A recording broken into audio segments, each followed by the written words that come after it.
175 సీట్లే టార్గెట్ గా పనిచేస్తున్నామని చెప్పారు ఉత్తరాంధ్ర వైసీపీ కోఆర్డినేటర్ వైవి సుబ్బారెడ్డి. అందులో భాగంగానే అభ్యర్థుల మార్పులు చేర్పులు జరుగుతున్నాయన్నారు. కుటుంబానికి అధిక ప్రయారిటీ ఇస్తున్నారన్న వార్తలపైన వైవి సుబ్బారెడ్డి స్పందించారు. బలమైన నేతలు ఉంటేనే టికెట్లు ఇస్తామని చెప్పుకొచ్చారు.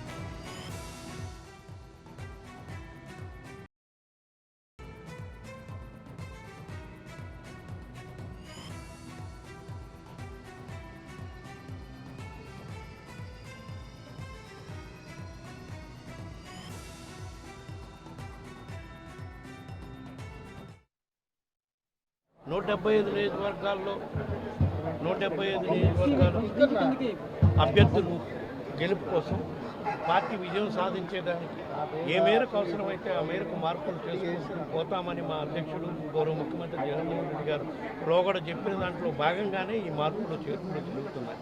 అందులో భాగంగానే నిన్న 20 అసెంబ్లీ స్థానాలకి 5, 6 పార్లమెంట్ స్థానాలకి అభ్యర్థుల్ని మార్చడం. మీరు గమనించాల్సింది ఒకటే, పచ్చ మీడియా ఏ విధంగా అయితే ఎస్సీలని బీసీలని మార్చేసి అందరినీ ఓసీ సీట్లు మార్చట్లేదు అని దుష్ప్రచారం చేసే కార్యక్రమం చేస్తున్నారు.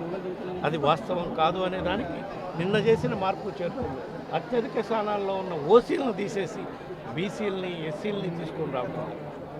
సో ఎక్కడైనా సరే ఏ సామాజిక వర్గానికి అన్యాయం జరగకుండా గెలిపే లక్ష్యంగా అభ్యర్థులు మార్పు కార్యక్రమం జరుగుతుందని చెప్పి ఈ సందర్భంగా తెలియజేసుకుంటారు. ఆ విధమైన ఆరోపణ కానీ ఆ విధంగా ఎవరన్నా అన్నా కానీ అది ఊరక మా మీద దుష్ప్రచారం చేయడానికి. ఎందుకంటే కుటుంబంలో అర్హులైన వాళ్ళు ఉంటే ఆ సామాజిక వర్గంలో బలమైన అభ్యర్థి అయితే ఆ విధంగా అభ్యర్థి గెలిపే లక్ష్యంగా మేము మార్పులు చేస్తున్నాం. కానీ కుటుంబంలో 2 ఉన్నారో 3 ఉన్నారో అనే దానిపై దృష్టి పెట్టట్లేదు.